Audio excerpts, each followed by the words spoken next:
My name is Joy, and thanks for joining me on Standby to Fly.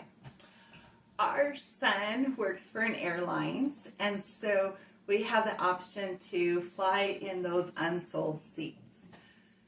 The thing is, we never know where we're going to go or where we're going to end up. So it's always an adventure. So I was going to share what we try to do is monitor our locations, pick A, B, C, D, E, F, G options. But today I'm going to talk about what happens if you end up on a flight somewhere that you're not familiar with. I love to research. So I will go on and pull up all kinds of information, maps of places, kind of do itineraries. I love the travel books, and I have a huge bookshelf of them. That's just one of the things that I've always really enjoyed, and I love planning our trips. So on our second or third trip, we got to the airport in the evening. We didn't make that flight. So we actually went home and we slept for a couple hours, and we came back, and the only one that had a lot of openings was Cancun. Now, let me just say, I absolutely love Cancun, and now we've been a couple times. But our first flight there was a little nerve-wracking. We got on the plane, we started bringing up Google websites, Pinterest, all kinds of different information. We threw the question out there on some of the Facebook pages we belong to and got a little bit of information. But when we get to our location, the first thing that I always research is travel. How are we going to get from the airport to our hotel? We usually pick about 3 hotels and then book it once we're on the plane and we're taking off. So I research, how we're going to get to those hotels. When we went to Cancun, we had no idea. We didn't know anything. I even asked one of the flight crews how they got downtown, and they, of course, told us that the company arranges it for them. So at Cancun, you're kind of like, it's a meat market as you're walking through. Everyone's asking you questions and stuff. And we got out to the taxis and found out that it was going to be like $70 just for us to get downtown. And that seemed really high. There was no other options that we knew of. So, of course, we ended up taking a taxi. We weren't familiar with the hotel because we just had to pick one that had openings, and we didn't really know the location. We just kind of did a generic, okay, this has openings, this is where we're going to go. We ended up staying downtown, which we really like.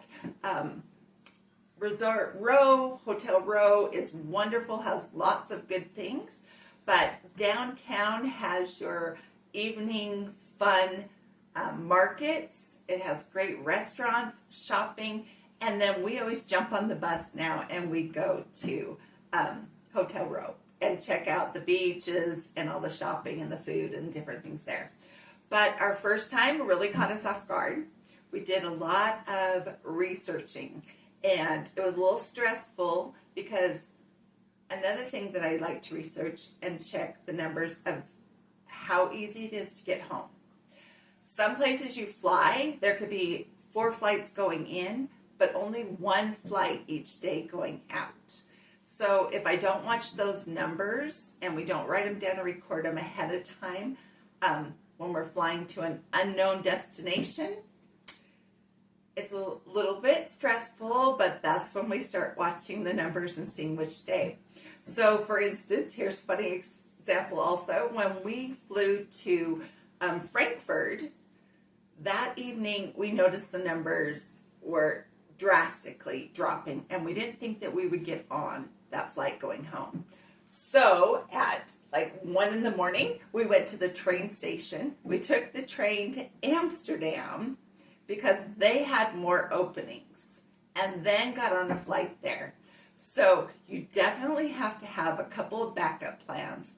I love looking at Pinterest because it's other people's ideas, or going on Google and reading articles, because then I can see pictures. So it makes me realize, oh, off in the distance, that's that cathedral that I wanted to go into. or that was the food that I wanted to try. So it's kind of fun and it's very adventurous, and you're kind of on a high of, okay, what do we do now? How do we plan this? But it's easy. Rick Steves has a lot of great interpreters. A lot of times I will download those for the city we're going into, and as we're walking around, we can listen to that and get more ideas, a little bit about the history, a little bit about information. So the best thing is you just have to get out there. You have to try. You never know if you're going to make the flight, so never leave until the plane pulls away. There has been situations we were on it where the plane actually came back and deboarded, or there was an emergency so the plane came back, but never leave. On the situation where we went and the gentleman passed out, we had to come back. Well, that opened 3 spots. Who knew? Nobody got on, so obviously there was no non-revs or people waiting, but you just never know. So you won't be able to know until you try. So we always say, try it, check it out, see what you can do. Don't be worried about going somewhere new and adventurous. Please like and subscribe. It really helps my channel out. I appreciate it. I hope you guys have a wonderful week. Thanks.